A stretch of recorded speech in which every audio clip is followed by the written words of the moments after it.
Thiong'o's Something Torn and New is a thought provoking book that calls for a cultural rebirth in Africa.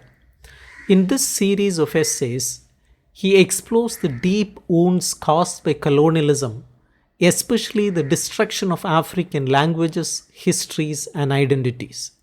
Africa's future depends on reconnecting with its past by reclaiming its languages, stories, and traditions, and by creating a new cultural movement rooted in African values and voices.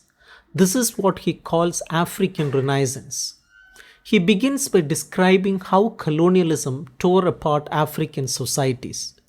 It did not just take away land and resources, it also damaged people's sense of identity by attacking their culture, especially their languages.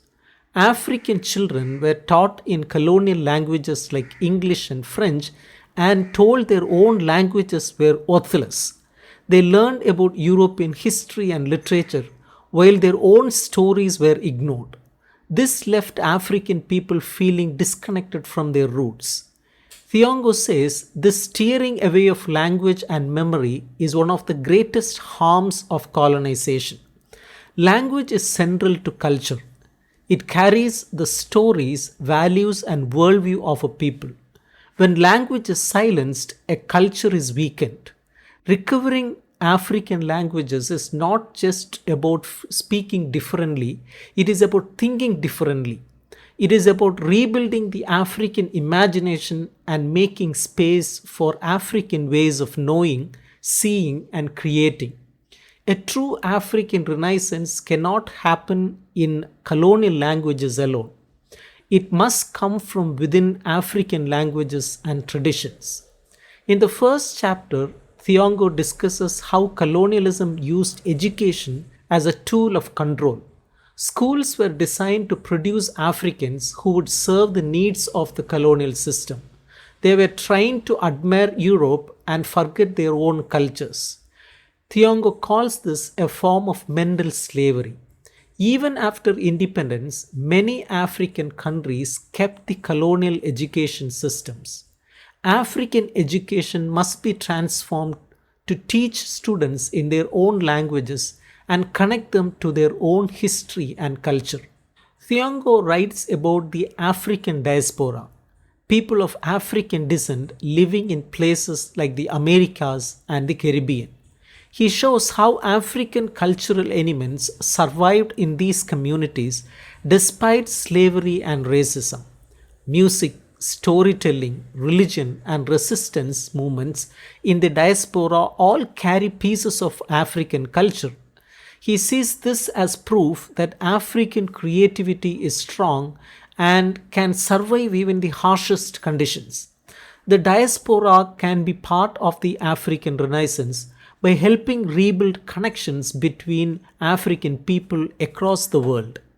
Thiong'o also explores the role of memory in healing from the past.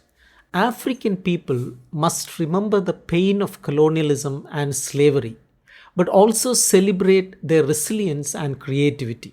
Forgetting the past leads to cultural emptiness. Remembering it, on the other hand, allows people to learn from history and rebuild with pride. This process of remembering through art, language, and storytelling is a key part of the Renaissance. A powerful section of the book looks at how literature and art can lead cultural change. Writers, musicians, and artists are essential in reshaping society. When they create in African languages and draw from African traditions, they help revive cultural pride. They also give people new ways of imagining freedom, unity, and justice. Literature is not just about beauty or entertainment, it is a form of resistance, a tool for transformation, and a bridge between the past and the future. He also reflects on the effects of globalization. Today, African cultures are being shaped not just by old colonial powers, but also by global media and corporations. Western movies, fashion, and values dominate the world stage, often pushing African voices aside. Globalization without cultural resistance can lead to a new kind of cultural colonization. He calls for African creators to take control of their own narratives and share them boldly with the world. In the final part of the book, Thiong'o reminds readers that the African Renaissance is not a dream of the past, it is a possibility for the present and future.